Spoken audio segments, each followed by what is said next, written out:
बोधमयं नित्यं गुरुं शङ्कररूपिणं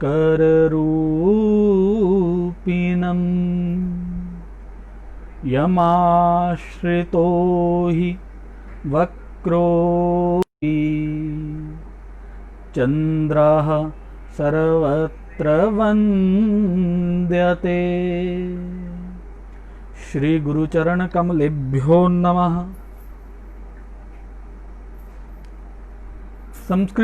संस्कृति विकास संस्थान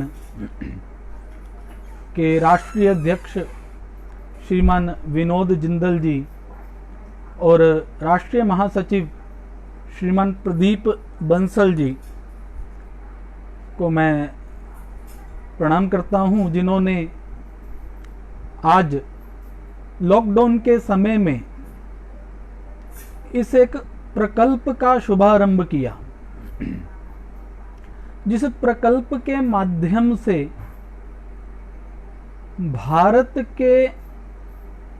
भारत की विविध दिशाओं और विदिशाओं में बैठे हुए अपने अपने विषय के मूर्धन्य विद्वानों को एक मंच पर आने का अवसर प्राप्त हुआ।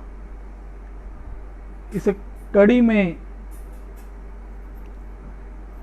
हमारे पूज्य गुरुवर कुलपति जी श्री रमेश कुमार पांडे जी, गुरुवर देवी प्रसाद त्रिपाठी जी जैसे मूर्धन्य विद्वानों ने अपना वक्तव्य प्रदान किया और मैं आभार व्यक्त करता हूं इस संस्थान का कि उन्होंने मुझे भी अवसर दिया कि मैं वास्तुशास्त्र को लेकर के अपनी कुछ बातें रख सकूं।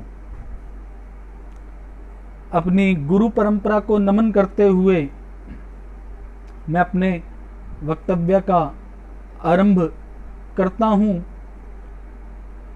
गुरुजनों के चरणों में बैठ करके जो ज्ञान मुझे प्राप्त हुआ है, जो वास्तुशास्त्र के गूढ़तम रहस्यों को कुछ मैं समझ पाया हूं, उसका यथामति प्रतिपादन करने का मैं प्रयास करता हूं। अनादि निधना नित्या वागुत सृष्टा स्वयं भुवा आदो वेदमयी नित्या यतः सर्वा प्रवृत्तयः। भारतीय परंपरा के अनुसार इस संसार में, इस विश्व में जितना भी लोकोपकारक ज्ञान है, उस ज्ञान का मूल वेद ही है। वेद से ही ज्ञान की विविध धाराएं प्रवाहित हुई हैं। जिस प्रकार से दूध में दही होता है, नवनीत होता है, घृत होता है, उसी प्रकार से संसार में दिखने वाले जितने भी विज्ञान हैं या ज्ञान हैं, वे सब वेद में ही छिपे हुए हैं, सूत्र रूप में बद्ध हैं। और जिस प्रकार से नवनीत की प्राप्ति के लिए दूध को मथना पड़ता है, दही, घृत, दधि और नवनीत की प्राप्ति के लिए एक प्रक्रिया करनी पड़ती है, उसी प्रकार से वेद में जो ज्ञान है, उस ज्ञान की प्राप्ति के लिए भी हमारे ऋषियों ने, आचार्यों ने उन प्रक्रियाओं का आचरण किया। ऋषयः मंत्र द्रष्टारः, वो समाधि की अवस्था में गए। सम्यक धीयते चित्तम यत्र सा समाधि, वो ध्यानावस्थित हुए और उस समाधि की अवस्था में जाकर के उन्होंने मंत्रों के दर्शन किए और उन मंत्रों का उपदेश अपने शिष्यों को किया, जिससे विविध ज्ञान धाराएं प्रस्फुटित हुई। ये वैदिक संस्कृति है। हमारे राष्ट्र पर आरंभ से विविध आक्रांताओं ने आक्रमण किए और इस संस्कृति को नष्ट करने का प्रयास किया। कितनी ही संस्कृतियां यहाँ आई, रही और चली गई, कुछ नष्ट हो गई। परंतु वैदिक संस्कृति आज भी अपने उस स्वरूप में विद्यमान है। उसका कारण है, हम सर्वे भवन्तु सुखिना की बात करते हैं, सर्वे संतु निरामया की बात करते हैं।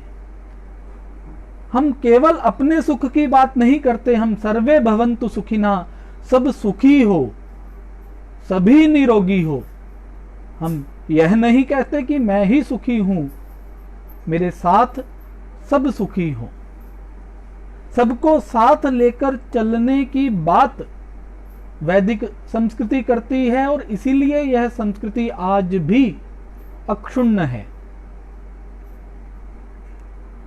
और जितने भी लोग हमारे पास आए, इस राष्ट्र पर आक्रमण की दृष्टि से भी आए, तो उनको भी हमारी संस्कृति ने अपने में ही समाहित कर लिया। हमने किसी को नकारा नहीं। एकम सद विप्रा बहुधा वदंती की भावना हमारे ऋषियों ने हमें प्रदान की। नेको मुनिर्यस्य मतम प्रमाणम, नेको मुनिर्यस्य वचः प्रमाणम की बात हमारे ऋषियों ने की। हमने किसी को नकारा नहीं।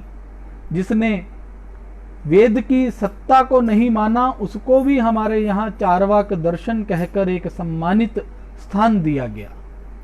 तो ऐसी वेद की परंपरा भारत की परंपरा है। और इस वैदिक परंपरा से जितने भी शास्त्र निकले, जितने भी विज्ञान निकले, उन सब के मूल में यही विचार छिपा हुआ था। वेद का उद्देश्य इष्ट प्राप्ति अनिष्ट परिहार है और यही उद्देश्य हमारे समस्त वैदिक पृष्ठभूमि पर पल्लवित और पुष्पित हुए शास्त्रों का है। जो हमें इष्ट है, जो हमें अभिष्ट है, उसकी प्राप्ति कैसे हो, और जो अनिष्ट है, जो इष्ट नहीं है, उसका परिहार कैसे हो, यह बात वेद ने की और वेद से जुड़े विविध शास्त्रों ने की। चाहे वह ज्योतिष शास्त्र हो, चाहे वह वास्तु शास्त्र हो, सबने इष्ट की प्राप्ति की बात की और अनिष्ट के परिहार की बात की। इष्ट क्या है? जो अभिष्ट है। अभिष्ट क्या है? सुख, लौकिक और पारलौकिक सुख। और अनिष्ट है दुख, कष्ट। तो किस प्रकार से सुख की प्राप्ति हो, दुख का परिहार हो, अभिष्ट हमारे पास आए और अनिष्ट हमसे दूर जाए, उसके लिए जितने भी हमारे शास्त्र हैं, ज्योतिष है, वास्तु है, योग है, आयुर्वेद है, जितने भी शास्त्र हैं, वो सब इसी उद्देश्य को लेकर के अपने कार्य में प्रवृत्त हुए। 4 वेद हैं, ऋग्वेद, यजुर्वेद, सामवेद और अथर्ववेद। इन 4 वेदों के 4 उपवेद हैं। उसमें से अथर्ववेद के उपवेद के रूप में एक स्थापत्य वेद है जो वास्तु का मूल है। इस प्रकार से वास्तु का सीधा संबंध वेद से है। आज समाज में कुछ भ्रांतियां हैं। कुछ लोग कहते हैं कि आज से कुछ साल पहले तक वास्तुशास्त्र कहीं नहीं था, कुछ ही साल पहले वास्तुशास्त्र उभरा है, इसका प्राकट्य हुआ है। ऐसा नहीं है। वास्तुशास्त्र उतना ही पुराना है जितनी हमारी वैदिक परंपरा पुरानी है, क्योंकि वेद इस संसार का सर्वाधिक प्राचीन उपलब्ध ग्रंथ है, ऐसा प्रमाणित हो चुका है। और अथर्ववेद के उपवेद के रूप में स्थापत्य वेद है जो वास्तु का मूल है।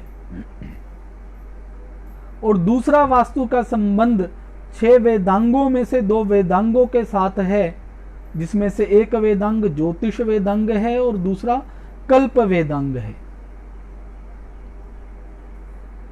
इन सभी शास्त्रों का मुख्य रूप से वास्तु शास्त्र का सीधा संबंध वेद से है। भारतीय परंपरा में यह विशिष्टता है कि हमारे जितने भी शास्त्र हैं, जितनी भी कलाएं हैं, वो सब शास्त्र, वे सब कलाएं किसी ना किसी प्रकार से देव तत्वों से अनुस्यूत है, अध्यात्म से अनुस्यूत है। अध्यात्म से रहित हमारे यहाँ कोई शास्त्र नहीं है, कोई कला भी नहीं है। अगर हम नृत्य कला की बात करते हैं तो हम नटराज शिव का स्मरण किए बिना नहीं रह सकते। अगर हम संगीत कला की बात करते हैं तो हम नाद ब्रह्म का स्मरण करते हैं। अगर हम वाद्य की बात करते हैं तो सरस्वती की वीणा और कृष्ण की वेणु की बात होती है। अगर हम चित्रकला की बात करते हैं तो जगन्नाथ भगवान के मंदिर के पट चित्रों से श्रेष्ठ इस संसार के किसी चित्रों को नहीं माना जाता। कारण जितनी भी कलाएं हैं वो तब सर्वोत्तम होंगी जब उसका संबंध देव तत्वों से जुड़ेगा, जब उसका संबंध अध्यात्म से होगा। अध्यात्म से हीन कला, देव तत्वों से रहित विज्ञान हमारे यहां विज्ञान नहीं माना गया। उस कला को हमारे यहां कला नहीं मानी गई। और वास्तु विज्ञान की यह विशिष्टता है कि हमारा वास्तु विज्ञान अध्यात्म के तत्वों से अनुस्यूत है। हम देव घर में जो हम भवन बनाते हैं, उस भवन के अंदर जो अपार्थिव तत्व हैं, उन अपार्थिव तत्वों की बात करते हैं, उन देव तत्वों की बात करते हैं, उन अदृष्ट तत्वों की बात करते हैं। और यही बात लगभग हमारे समस्त शास्त्र और समस्त विज्ञान करते हैं। ज्योतिष शास्त्र का संबंध यहां क्षण से है, वहीं वास्तु शास्त्र का संबंध कण से है, क्योंकि ज्योतिष शास्त्र काल की बात करता है और वास्तु शास्त्र स्थान की बात करता है। ज्योतिष शास्त्र how to manage the time. A time can be a good time and time can be a bad time. किसी का कोई समय अच्छा भी हो सकता है और कोई समय बुरा भी हो सकता है।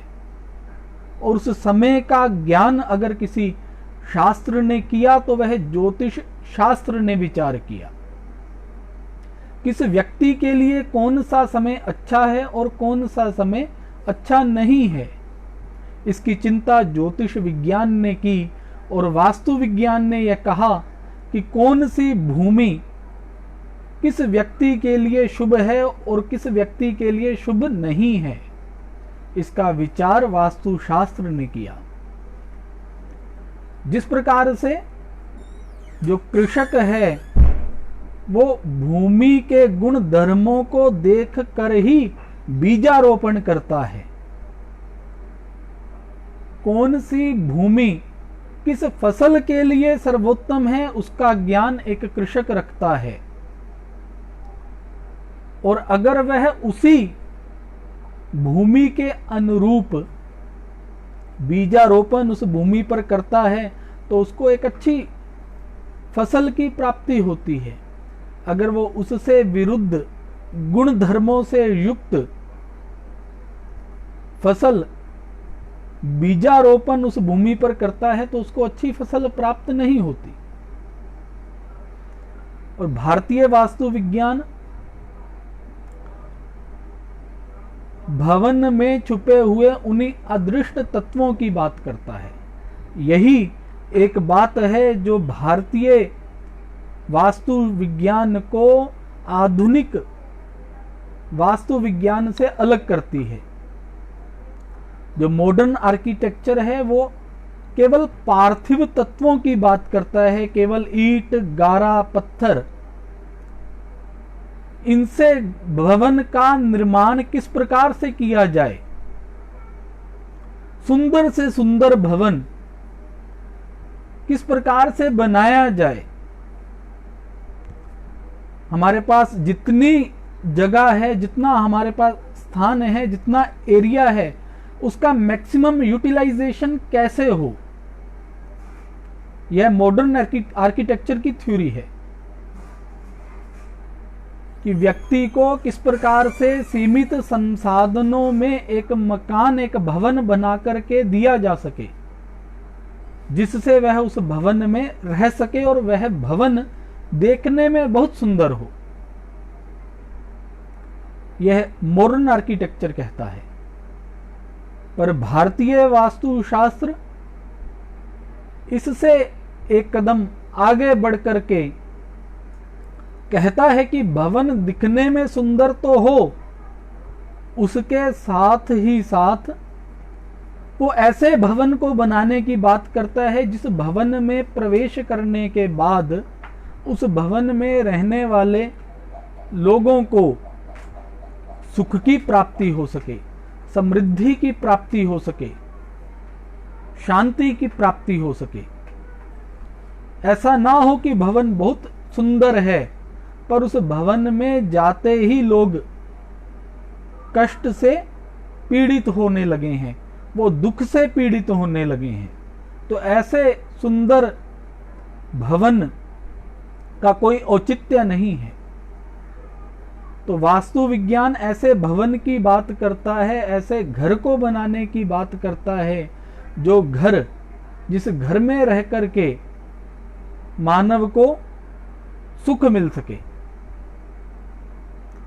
और सुख अदृष्ट है, वो दृष्ट नहीं है, दिखाई नहीं देता। सुख इस शरीर को नहीं मिलता। अगर हम बहुत सुंदर भवन बना लेते हैं और उस सुंदर भवन में रहकर भी हम सुखी नहीं हैं, और ऐसा होता है, बड़े बड़े घरों में रहने वाले लोग सुखी नहीं होते। वे सुखी हो भी सकते हैं और नहीं भी हो सकते हैं। दो बातें हैं। अगर वह भवन कितना भी भव्य है, वो कितना ही सुंदर क्यों ना हो दिखने में, पर अगर उस भवन में जाकर के व्यक्ति को सुख नहीं मिल पा रहा है तो उस भवन का कोई औचित्य नहीं है। और उस भवन में सुख तब मिलेगा जब उस भवन का निर्माण वास्तुशास्त्र के सिद्धांतों से होगा। और वो तब होगा जब हम उन सिद्धांतों का अनुपालन करते हुए भवन का निर्माण करेंगे। यह चॉइस हमारे पास है जो हमारे आचार्यों ने हमें दी है। अगर हम वास्तुशास्त्र को साथ लेकर के चलते हैं तो हम प्रकाश में चलते हैं, और अगर हम वास्तुशास्त्र के बिना भवन को बना रहे हैं तो हम अंधकार में चल रहे हैं। अंधकार में व्यक्ति अपने गंतव्य तक पहुंच भी सकता है और नहीं भी पहुंच सकता है, पर प्रकाश में उसको अपने गंतव्य तक पहुंचने की संभावनाएं अधिकतम है। और यह चयन का अधिकार, चॉइस की संभावना केवल मानव के ही पास है। पशुओं के पास, पक्षियों के पास ऐसी संभावना नहीं है। हमारे आचार्यों ने हमें वास्तु विज्ञान दिया है, तो यह विज्ञान का उपयोग हम अपने लिए करें ताकि हम उसका अधिकतम लाभ प्राप्त कर सकें। प्राचीन काल से ही भारत में वास्तु विज्ञान के उत्तम उदाहरण हमें प्राप्त होते हैं।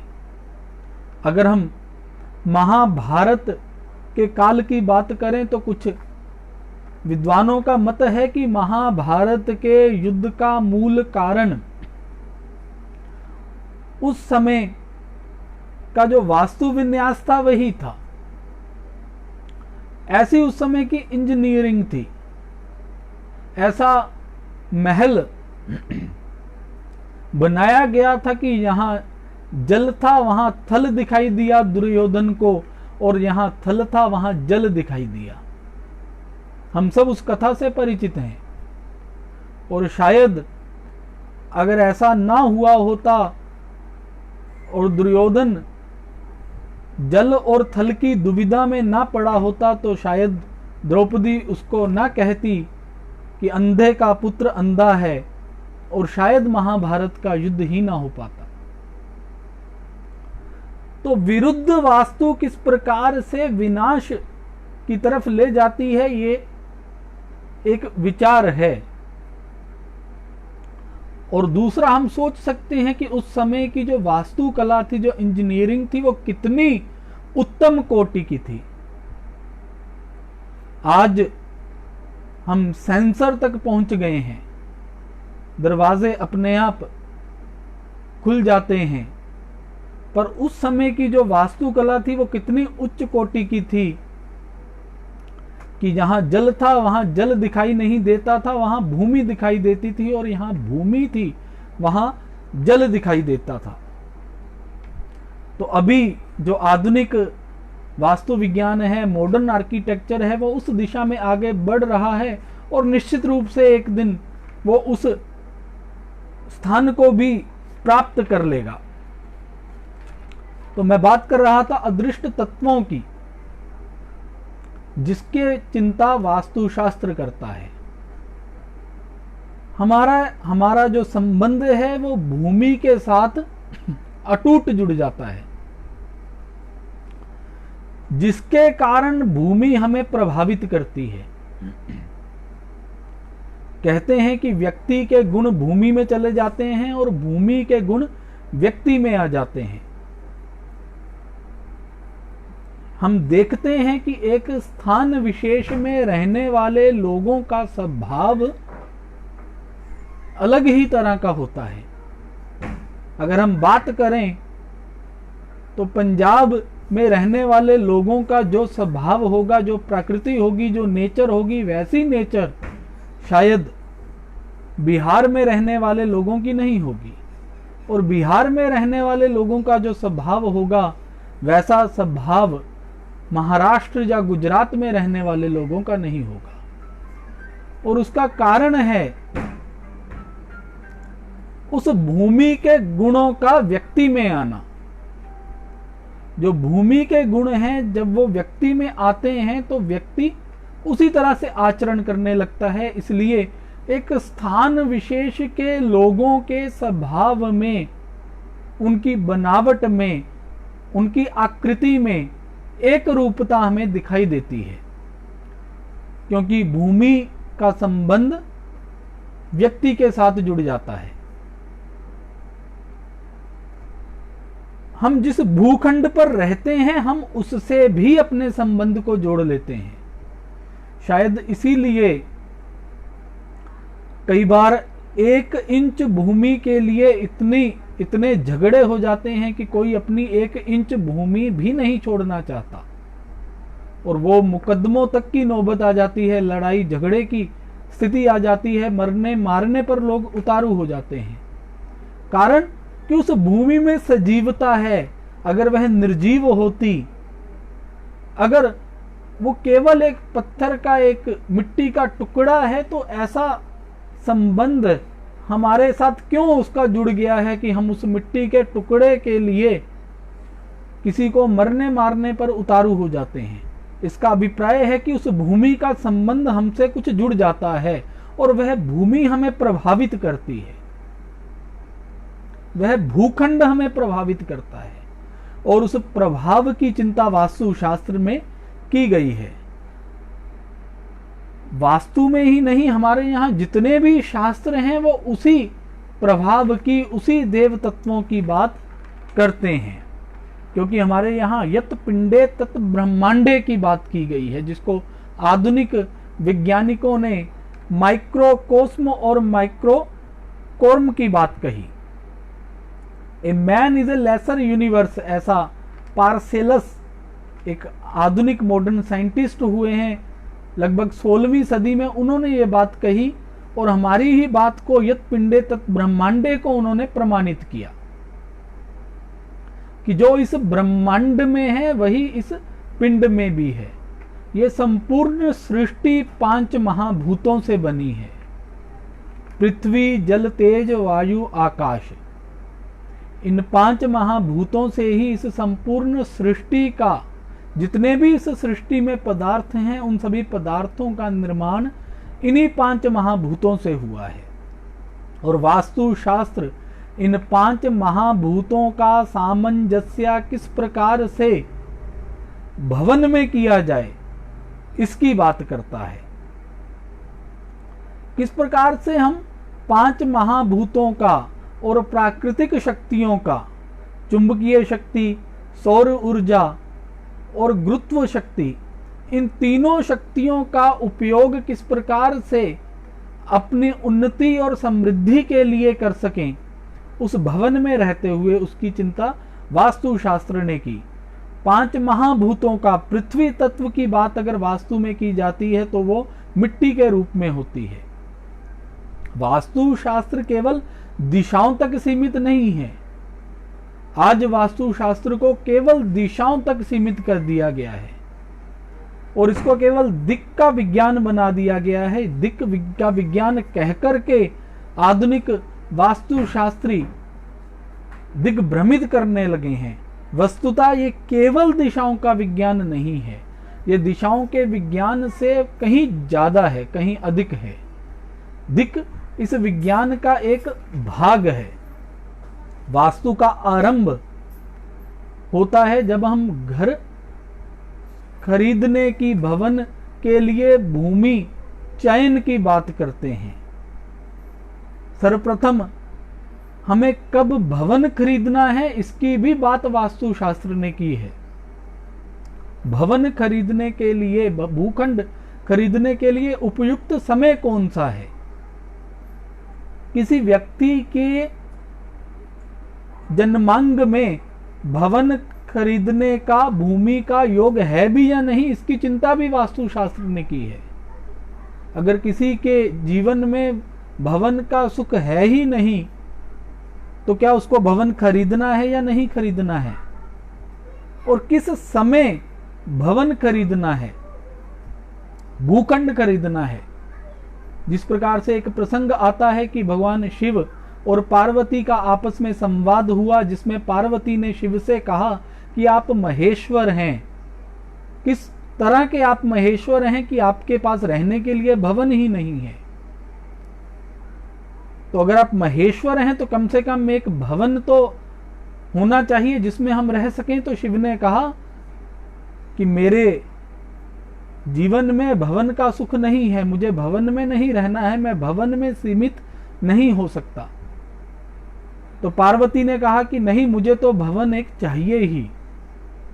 तो पार्वती के कहने पर भगवान शिव ने भवन निर्माण के लिए लंका का निर्माण करवाया, और जब लंका का निर्माण करवाया तो गृह प्रवेश के समय उस समय के विद्वान ब्राह्मण दशानन रावण को बुलाया, और दशानन रावण ने संपूर्ण विधि से पूजन करवाने के उपरांत जब दक्षिणा की बात आई तो दशानन ने दक्षिणा में लंका की ही याचना कर डाली, और शिव ने सहर्ष उनको लंका प्रदान की और पार्वती को कहा कि देखो, मैंने कहा था मेरे भाग्य में भवन का सुख नहीं है। तो इस प्रकार से ज्योतिष शास्त्र जो वास्तु का ही अंगभूत शास्त्र है, उसमें कब भवन का सुख किसके भाग्य में है और किसके भाग्य में नहीं है, इसकी चिंता की गई है। और कब भूखंड व्यक्ति को खरीदना चाहिए, उसकी भी चिंता की गई है, उसके बारे में भी बताया गया है। और उसके बाद शुभ मुहूर्त में भू चयन की बात आती है। हम जब भूखंड खरीदने के लिए जाएं तो उस समय भूखंड का आकार देखा जाता है। वास्तु केवल दिशाओं तक सीमित नहीं है। भूखंड के आकार से ही जिस समय आप भवन के चयन की बात करते हैं, भूखंड के चयन की बात करते हैं, भूखंड खरीदने की बात करते हैं, तभी से वास्तु शुरू हो जाता है। हम भूखंड खरीदने के लिए गए तो क्या वह भूखंड आयताकार है या वर्गाकार है या वृत्ताकार है या चतुष्कोणाकार है या षडकोणाकार है या अष्टकोणाकार है या विषमाकार है, इसमें से कौन सा आकार है और कौन सा आकार आपके लिए शुभ है, उसकी बात वास्तुशास्त्र ने की। उस भूखंड की दिशा कौन सी है, मार्ग किस दिशा में है, क्या वह पूर्व मुखी भूखंड है या उत्तर मुखी भूखंड है या दक्षिण मुखी भूखंड है या पश्चिम मुखी भूखंड है, या वह विदिशा में भूखंड है।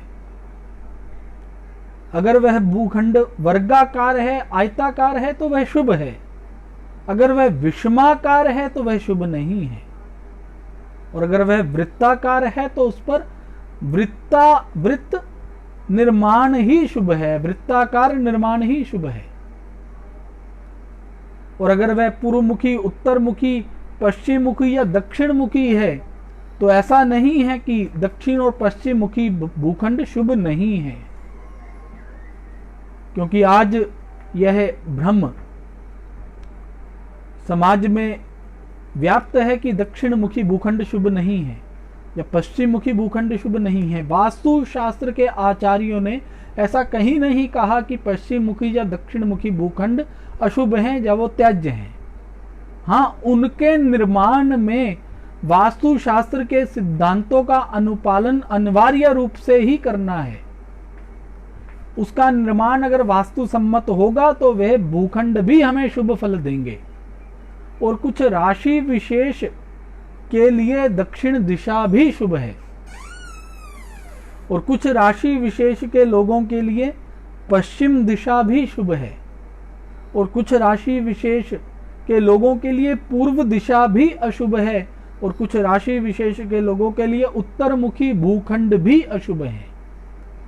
इसलिए जब भी भूखंड का चयन करना है तो एक अच्छे वास्तुशास्त्री से संपर्क कर उसको निश्चित रूप से भूखंड दिखाना चाहिए, उसकी दिशा कौन सी है और हमारे लिए क्या वह भूखंड शुभ है, इसका निर्णय एक अच्छे वास्तुशास्त्री से करवाना चाहिए। तदनंतर मृत्तिका परीक्षण की बात होती है, प्लवन की बात होती है। उस भूखंड की ढलान किस तरफ है, जल का प्रवाह किस तरफ है, तो पूर्वोत्तर दिग्प्लवा शुभामहि। अगर जल का प्लवन पूर्व या उत्तर की तरफ है तो वह भूखंड सर्वोत्तम माने जाते हैं। इसके अतिरिक्त अगर पूर्वोत्तर प्लवा भूखंड है, अगर ईशान कोण में जल का प्लवन है उस भूखंड पर, तो वह भूखंड भी शुभ माना जाता है वास्तु की दृष्टि से।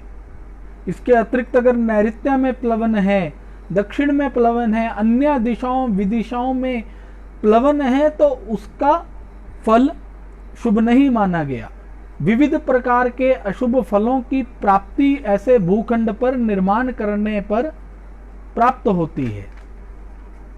तदनंतर मृत्तिका परीक्षण की बात की गई है। भूमि का विभाग वास्तुशास्त्र में ब्राह्मणी, क्षत्रिय, वैश्य और शूद्रा के रूप में किया गया है। तो भूमि के भी 4 भेद हैं, ब्राह्मणी भूमि, वैश्य भूमि, शूद्रा भूमि और क्षत्रिय भूमि। ऐसा नहीं है कि इसमें से कोई भूमि शुभ है और कोई भूमि अशुभ है, पर इन चारों भूमियों के गुण धर्म भिन्न भिन्न हैं। हमें उस भूखंड पर कैसा निर्माण करना है, अगर हमें देवालय बनाना है तो उस देवालय का निर्माण ब्राह्मणी भूमि पर ही होगा, क्योंकि भूखंड के गुण उस स्थान पर रहने वाले लोगों में आएंगे। अगर हमें कोई व्यापारिक संस्थान बनाना है तो हमें वैश्य भूमि पर निर्माण करना होगा। अगर हमें जिम बनाना है, जहां हमें कोई सैन्य प्रशिक्षण केंद्र बनाना है तो हमें क्षत्रिय भूमि का चयन करना होगा। और आगे अगर हमें कोई फैक्ट्री बनानी है, श्रमिक औद्योगिक इकाई का निर्माण करना है तो हमें क्षुद्रा भूमि का चयन करना होगा। इन भूमियों के गुण धर्म वास्तुशास्त्र के लगभग प्रत्येक आचार्य ने और प्रत्येक ग्रंथ में बताए गए हैं। कौन सी भूमि ब्राह्मणी है, कौन सी भूमि क्षत्रिय है, कौन सी वैश्य है, इस विचार कर ही उस भूखंड का चयन करना चाहिए और उस पर उसी से संबंधित निर्माण अगर हम करेंगे तो हमें शुभ फल की प्राप्ति होगी। और अगर हम विरुद्ध निर्माण करते हैं, अगर हम ब्राह्मणी भूमि पर जिम बनाते हैं तो वह जिम इतना सफल नहीं हो पाएगा। और उस मृत्तिका का परीक्षण निर्माण से पहले कैसे किया जाए, जिसको आधुनिक भाषा में सोइल टेस्टिंग कहते हैं। आज सोइल टेस्टिंग के लिए बड़ी बड़ी मशीनें हैं जो बड़े निर्माणों से पहले आकर के उस मिट्टी की टेस्टिंग करती हैं, सॉइल की टेस्टिंग करती हैं। पर वास्तुशास्त्र के आचार्यों ने सॉइल टेस्टिंग की एक बेहद आसान प्रक्रिया वास्तु ग्रंथों में वर्णित की है, जो प्रत्येक व्यक्ति के लिए सुलभ है, जिसमें मृत्तिका परीक्षण सॉइल टेस्टिंग 5 इंद्रियों से आंख, कान, नाक, जिह्वा और त्वक, इन 5 इंद्रियों से हम किसी भी भूखंड की मिट्टी को जांच सकते हैं, उसका परीक्षण कर सकते हैं। उसको देख करके वह मृत्तिका देखने में कैसी है, उस मृत्तिका को सूंघ करके उस भूखंड पर शब्द करके, उसको शब्द के माध्यम से उसकी ध्वनि कैसी निकल रही है, उसको उस मृत्तिका को चख करके उसका स्वाद कैसा है, उस मृत्तिका का स्पर्श करके, उस मिट्टी का स्पर्श करके, उसको टच करके कि वह कठोर है या रुक्ष है या वो स्निग्ध है, वो कैसी है मिट्टी। इस प्रकार से परीक्षण करने के उपरांत वह 4 विभागों में उसका विभाग वास्तुशास्त्र में किया गया है, जिसको ब्राह्मणी, क्षत्रिय, वैश्य, शूद्र कहा गया है। और उस मृत्तिका के अनुरूप ही निर्माण की बात की गई है। इस प्रकार से मॉडर्न आर्किटेक्चर या सॉइल टेस्टिंग केवल यहीं तक सीमित है कि उस भवन पर जो हम निर्माण करने वाले हैं वह निर्माण कितने समय तक स्थिर हो पाएगा। पर वास्तुशास्त्र इससे एक पग आगे बढ़कर के यह भी बताता है कि कौन सा भूखंड किस निर्माण के लिए उचित है, किस प्रकार का निर्माण हमें किस भूखंड पर करना है, इसकी बात भी वास्तुशास्त्र करता है। सॉइल टेस्टिंग यहां आज मशीनों से की जाती है, वहां भारतीय वास्तुशास्त्र में स्वामी हस्त प्रमाणेन ज्येष्ठ पत्नी करेन वा कह करके एक हाथ गहरा गड्ढा खोदने की बात की गई है उस भूखंड पर। उस गड्ढे में पानी भर करके 100 कदम जाकर के पुनः वापिस आकर के उस जल का परीक्षण किया जाता है कि कितना जल उस अभी खात में, उस गड्ढे में कितना जल बचा हुआ है। उस जल की मात्रा के अनुसार उस भूखंड की शुभता या अशुभता निर्धारित की जाती है। इस प्रकार से उस भूखंड का, उस मृत्तिका का घनत्व का परीक्षण किया जाता है। यह भारतीय वास्तुशास्त्र के अनुसार विविध ग्रंथों में यह प्रतिपादित किया गया है। जो 5 इंद्रियों से परीक्षण की बात है वे सर्वजन सुलभ है, क्योंकि हर व्यक्ति का सामर्थ्य नहीं है कि वो महंगी महंगी मशीनें लेकर के सॉइल टेस्टिंग कर सके। हमारे आचार्यों ने एक अंतिम व्यक्ति की चिंता की, जो एक अकिंचन व्यक्ति है, जो गरीब है, जिसके पास इतना सामर्थ्य नहीं है कि वो महंगी मशीनों के माध्यम से अपने लिए निवास बनाने से पहले सॉइल टेस्टिंग कर सके। तो उसके लिए 5 इंद्रियों से सॉइल टेस्टिंग की व्यवस्था हमारे आचार्यों ने प्रदान की है और घनत्व की जांच की भी बात की। उसके बाद शल्य शोधन की प्रक्रिया वास्तुशास्त्र में आती है। जिस भूखंड पर हम निर्माण करने वाले हैं उस भूखंड पर कई वर्षों से किस प्रकार का उपयोग हुआ ये हम नहीं जानते हैं। हो सकता है कि उस भूखंड पर कुछ वर्ष पहले किसी ने किसी जीव को दबाया हो, मृत जीव को दबाया हो। उसकी मृत्यु के बाद कई बार लोग, जो पशु मर जाते हैं, कुत्ता, गाय, बैल, जो कोई भी मृत जीव हो तो उसको मृतिका में, मिट्टी में दफन कर देते हैं, दबा देते हैं। तो उस जीव का शल्य उस भूखंड के अंदर ही रह जाता है। तो वास्तुशास्त्र के आचार्यों ने शल्य शोधन के सिद्धांत को प्रमुखता से बताया है और अनिवार्य रूप से कहा है कि किसी भी निर्माण से पहले उस भूखंड पर शल्य शोधन करना ही चाहिए, ताकि उसके अंदर अगर कोई शल्य है, अगर कोई हड्डी है, शल्य का अभिप्राय हड्डी, अगर किसी जीव की हड्डी उस भूखंड पर, उस भूमि के नीचे है, तो हम कितना भी भव्य निर्माण कर लें तो उस भूखंड पर रहने वाले लोगों को सुख और समृद्धि की प्राप्ति होने वाली नहीं है।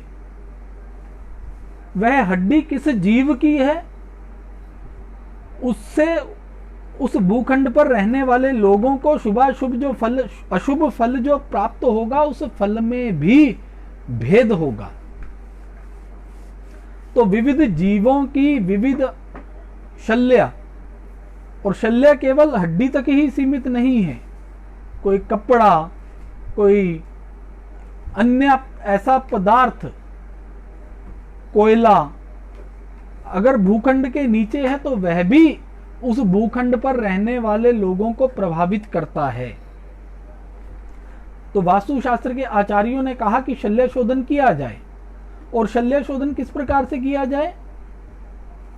जो उसके नीचे की मिट्टी है उस मिट्टी को बाहर निकाल करके, और मिट्टी निकालने के लिए पुरुषांतम, प्रस्तरांतम, जलांतम व एक पुरुष प्रमाण तुल्य उस मिट्टी के खनन की बात की गई है।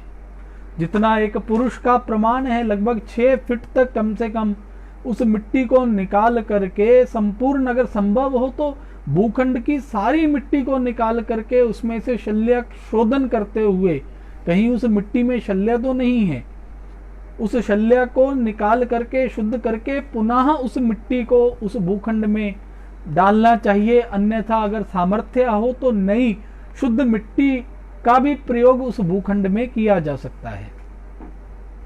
इसके अतिरिक्त अगर संभव हो तो वास्तुशास्त्र में शल्य शोधन की विविध विधियां बताई गई हैं, जिन विधियों के माध्यम से भूखंड के किस भाग पर शल्य है इसका भी विवेचन वास्तुशास्त्र में किया गया है। शल्य जो हड्डी है वो भूखंड के किस भाग में है, उन विधियों का अनुसरण कर हम जान सकते हैं कि भूखंड के किस भाग में शल्य है, और उसी भाग में से शल्य को निकाल करके शल्य शोधन किया जा सकता है। इस प्रकार से शल्य शोधन करने के बाद ही भूमि पर निर्माण करना चाहिए। और इसके बाद जो बात आती है वो मुहूर्त की बात आती है। वास्तुशास्त्र में मुहूर्त, गृहारंभ मुहूर्त की बात की गई है। हम कभी भी उठ करके घर बनाना शुरू कर दें तो वह घर का निर्माण हमारे लिए शुभ होगा, ऐसा नहीं है। केवल कुछ ही महीने और उन महीनों में कुछ ही दिन बताए गए हैं जो गृहारंभ के निर्माण के लिए शुभ है। आज 12 महीनों गृह निर्माण की प्रक्रिया चलती रहती है। हमारे आचार्यों ने हर शास्त्र में देवत्व की चिंता की, प्रकृति की चिंता की। आज 12 महीने गृहारंभ होने के कारण पर्यावरण प्रदूषित होने लगता है। हमारे आचार्य इससे विदित थे, वो इसको जानते थे, इसलिए उन्होंने कहा कि 12 महीने निर्माण नहीं होगा, कुछ ही महीने, और उन महीनों में भी कुछ तिथियां या नक्षत्र या दिन जो उन्होंने लंबे शोध के उपरांत जिनकी शुभता का निर्णय किया था उनको बताया। कि ये अमुक दिन, ये अमुक तिथियां, ये अमुक मास ही गृहारंभ के लिए शुभ हैं। अगर इस समय में गृहारंभ किया जाए तो उस ऐसे समय में किए गए गृहारंभ के उपरांत बनने वाले भवन में रहने वाले लोगों को सुख और समृद्धि की प्राप्ति होती है।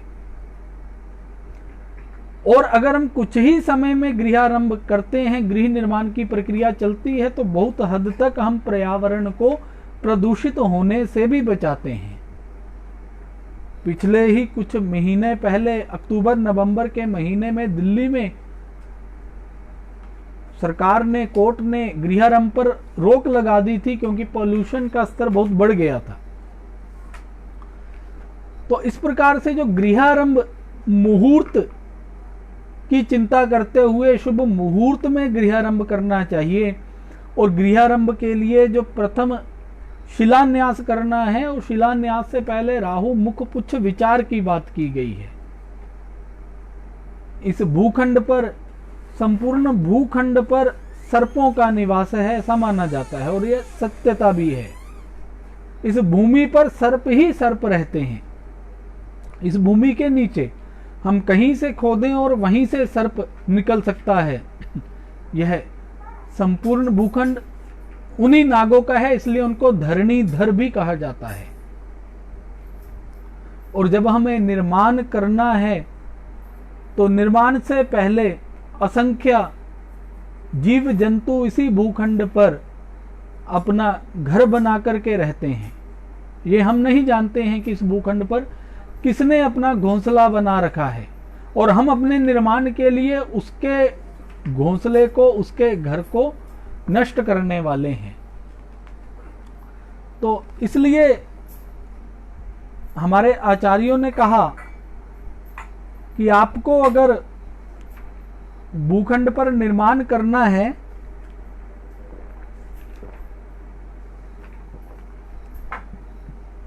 तो उस निर्माण से पहले ब्राह्मणों को बुला करके पहले स्वस्ति वाचन इत्यादि वेद मंत्रों का पाठ किया जाए। वहां कुछ दिनों तक गाय का प्रवेश रहे, गाय गौ माता को वहां रखा जाए बछड़े सहित, जो उस स्थान पर रह करके स्वच्छंद विचरण कर सके।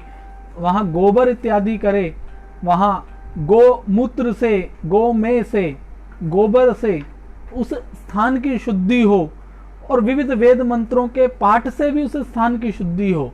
उसका अभिप्राय यह है ताकि उस स्थान पर अगर कोई जीव जंतु पूर्व में कई वर्षों से रह रहा है, अपना निर्माण कर, अपना घोंसला बना करके, अपना घर बना करके, तो वेद मंत्रों की ध्वनि से वह चौकन्ना हो जाए और उस स्थान को छोड़ने के लिए कुछ वो प्रवृत्त हो जाए। क्योंकि जब निर्माण होता है तो वहां असंख्य जीव जंतु भी नष्ट होते हैं, और जब जीव जंतु नष्ट होते हैं तो हर जीव में प्राण है, और जब वे नष्ट होते हैं तो उसके अंदर से उस निर्माण को करने वाले व्यक्ति के लिए शुभेच्छाएं, शुभ कामनाएं नहीं आती हैं। तो इसलिए आचार्यों ने कहा कि निर्माण से पहले वहां गाय का विचरण रहने से अब स्वतः ही कुछ जो जीव जंतु रह रहे हैं वो अपना स्थान छोड़ देंगे, और वेद मंत्रों के पाठ के माध्यम से जब ध्वनि होगी, जब यज्ञ होगा, जब होम होगा, हवन होगा, तब भी जो जीव जंतु हैं उनको ये आभास होगा कि यहाँ पर कुछ इस भूखंड पर अब हलचल आरंभ हो गई है, शायद कोई निर्माण होने वाला है, तो इस स्थान को छोड़ दिया जाए। और वेद मंत्रों के माध्यम से उन जीव जंतुओं से यह प्रार्थना भी की जाती है कि आप इस स्थान को छोड़ करके अन्यत्र निवास के लिए जाए, ताकि हम इस पर अपने भवन का निर्माण कर सकें। इस प्रकार से प्रथम खनन का विचार किया गया है, जिसको राहु मुखपुच्छ विचार की संज्ञा दी गई है। वह खनन हमें किस दिशा से आरंभ करना है, जो पहली बार हमें उस भूखंड को खोदना है शिलान्यास के लिए, नींव की स्थापना के लिए, वह खनन पहली बार हमें किस विदिशा से खोदना आरंभ करना है। ऐसा नहीं है कि हम किसी भी स्थान से उस भूखंड को खोदना आरंभ कर दें। तो उसके लिए विविध मासों में, विविध समय में एक दिशा का निर्धारण किया गया है। चैत्र के महीने में खनन की दिशा अलग है, वैशाख के महीने में खोदने का स्थान अलग है। हर महीने में खोदने की दिशा, जो भूमि के लिए खनन करना है उसकी दिशा अलग अलग है। और वास्तु शास्त्र के सिद्धांतों के अनुसार अगर हम खनन करते हैं तो वह खनन वास्तु अनुकूल होकर के हमारे लिए शुभ होता है। और उस खनन के उपरांत उस पर शिलान्यास किया जाता है, और वह शिलान्यास अनेक आचार्यों के मत में सर्वदा आग्नेय कोण में ही किया जाता है। दक्षिण पूर्वे कोणे शिलान्यासम प्रथमम। शिलान्यास सर्वदा दक्षिण और पूर्व के कोण में ही किया जाता है। इस प्रकार से शिलान्यास करने के बाद भवन निर्माण की बात आरंभ होती है। फिर दिक् साधन आता है, दिशा का साधन किया जाता है। दिग्मूढ़ भवन निश्चित रूप से हमारे लिए कष्टकारी है। दिक् साधन करके ही निर्माण करना चाहिए। दिक् साधन आजकल हम दिग यंत्र से करते हैं, जिसको कंपास कहते हैं। उसके माध्यम से कई बार वह सही दिशा नहीं भी बता पाता, जिसके कारण गलत दिशा हमें प्राप्त होती है, क्योंकि वो मैग्नेट से कार्य करता है। अगर कंपास के पास कोई मैग्नेट हो या कोई भी चुंबक हो या मोबाइल भी हो तो वह दिक् सूचक यंत्र गलत दिशा को बताने लगता है। भारतीय वास्तुशास्त्र के ग्रंथों में दिक् साधन के लिए एक अच्छी प्रक्रिया बता रखी है, जिसमें शिलातले अम्बु संशुद्धे वज्र लेपे अपि वा समय कहकर के दिक् साधन करने की बात कही गई है। कई अन्य प्रक्रियाएं भी दिक् साधन की बताई गई हैं, जिसके माध्यम से हमें पूर्व आदि दिशाओं का ज्ञान होता है। उन दिशाओं का ज्ञान कर हम वास्तु सम्मत निर्माण उस भवन पर कर सकते हैं। उसके अनंतर भी अनेकों सिद्धांत वास्तुशास्त्र में एक उत्तम भवन के निर्माण के लिए बताए गए हैं। यह केवल हमने देखा कि केवल दिशाओं तक सीमित विज्ञान नहीं है। भवन निर्माण से पहले हमें दिशा ज्ञान से भी पहले कितने पूर्व कृत्य करने पड़ते हैं। अगर हम केवल दिशा का अनुपालन तो करते हैं, पर भवन निर्माण से पहले भूमि शोधन, मृत्तिका शोधन, शल्य शोधन, इसके अतिरिक्त राहु मुखपुच्छ विचार, मुहूर्त विचार, शिलान्यास, वास्तु पूजन इत्यादि नहीं करते हैं, तो कितना भी हम दिशा के अनुरूप निर्माण कर लें, वह निर्माण हमें शुभ फल देने वाला नहीं है। इसके अनंतर जो भवन का निर्माण होता है, वह भवन निश्चित रूप से उस भवन में रहने वाले लोगों को शुभ फल प्रदान करता है। वहां रहकर के लोग सुख और समृद्धि को प्राप्त करते हैं। पर उस भवन की भी आयु है। हमारे यहाँ उस भवन की भी आयु निर्धारित की गई है, और भवन का जो निर्माण है वो एक मान में किया जाता है। हमने कितने बाई कितने का भूखंड बनाना है, उसका साइज क्या होगा, उसकी बात भी वास्तुशास्त्र ने की है।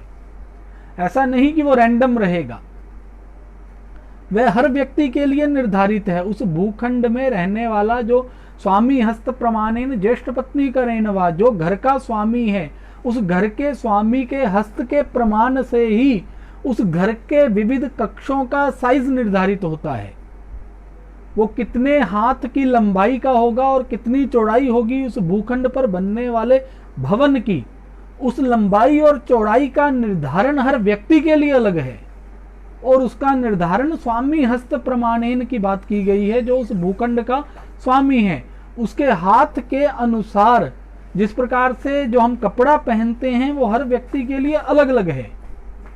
जो मेरे लिए अगर 40 साइज की शर्ट मुझे सूट करती है, तो अगर मैं 42 साइज की शर्ट पहनता हूं या 38 साइज की शर्ट पहनता हूं तो वो मुझे सूट नहीं करेगी। इसी प्रकार से उस भवन पर जो निर्माण होने वाला है वो भूखंड के स्वामी के अनुसार ही उसको शुभ या अशुभ रहेगा, और उसका निर्धारण करते हैं उसके हस्त प्रमाण से, उसके अनुसार ही उसका निर्धारण किया जाता है। फिर उस पर वास्तु पद विन्यास होता है, जिसमें वास्तु के विविध देवताओं का विन्यास भूखंड पर किया जाता है, जिनकी प्रकृति के अनुसार ही निर्माण किया जाता है। जिस दिशा में जिस देवता का वास है, उस देवता की प्रकृति के अनुसार ही उस कक्ष का निर्माण उस दिशा में किया जाता है। ऐसा नहीं है कि हम अपनी मर्जी से कोई भी कक्ष किसी भी दिशा में निर्माण कर दें। अग्निकोण में अग्नि से संबंधित कक्ष ही निर्माण होगा, इसलिए किचन का निर्माण अग्निकोण में होता है। ईशान का संबंध बृहस्पति से है तो वहां देव मंदिर, घर के मंदिर का निर्माण हम कर सकते हैं। वहां पर अगर हम शौचालय बना दें तो वह हमारे लिए शुभ नहीं होगा। जो भूखंड के अंदर जितनी भी एनर्जीज हैं, जितनी भी ऊर्जाएं हैं, उन ऊर्जाओं का शुभत्व उस भूखंड में रहने वाले व्यक्तियों को कैसे प्राप्त हो, उसकी बात वास्तुशास्त्र करता है। उसकी बात मॉडर्न आर्किटेक्चर नहीं करता है। मॉडर्न आर्किटेक्चर तो एक भवन बना करके आपको दे देता है जो दिखने में बहुत सुंदर है। अब उसमें रहने के बाद आप सुखी रहते हैं, समृद्ध रहते हैं, शांत रहते हैं, आपको धन पुत्र इत्यादि की प्राप्ति होती है, कहीं आपके घर में कलह तो नहीं रहता, इसकी बात मॉडर्न आर्किटेक्चर नहीं करता है। वो केवल एक भवन बना करके आपको दे देता है, उसका कार्य यहीं संपन्न हो जाता है। पर वास्तुशास्त्र यहीं नहीं रुकता। वास्तुशास्त्र इससे आगे आपको जीवन भर उस भवन में प्रवेश के बाद भी आपको सुख की प्राप्ति होगी, समृद्धि की प्राप्ति होगी, आपके जीवन में शांति रहेगी, परिवार में कलह नहीं होगा, इसकी बात वास्तुशास्त्र करता है। इसलिए वास्तुशास्त्र का निश्चित रूप से अगर हम प्रयोग करें और उसको लेकर के आगे बढ़े भवन निर्माण में, तो हमें अपने जीवन में सुख और समृद्धि की प्राप्ति होगी। समय लगभग हो चुका है। वास्तुशास्त्र एक बहुत ही विस्तृत शास्त्र है, उसको इस थोड़े से समय में कह पाना संभव नहीं है। और जो कुछ मैंने अपने गुरुजनों से इसको सीखा वो मैंने कहने का यथामति प्रयास भी किया। इसमें से जो कुछ आपको ग्राह्य लगा वो मेरे गुरुजनों का है, और जो इसमें कुछ त्याज्य है वो मेरा है, ऐसा मान करके आप लोग इसको ग्रहण कीजिए। और मैं एक बार पुनः आप सबका आभारी हूँ, श्रोताओं का, दर्शकों का आभारी हूँ जिन्होंने इस व्याख्यान को सुना और अपना समय दिया। और मैं आभार व्यक्त करता हूँ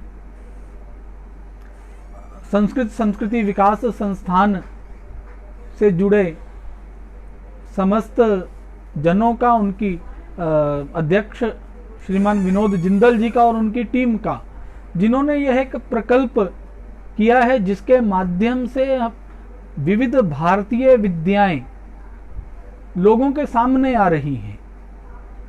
हम अपने घर पर बैठ करके सुन सकते हैं।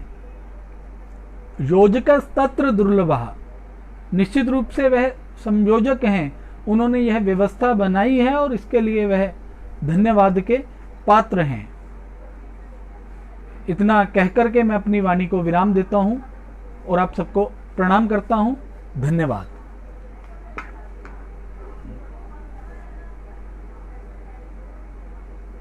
फिनिश।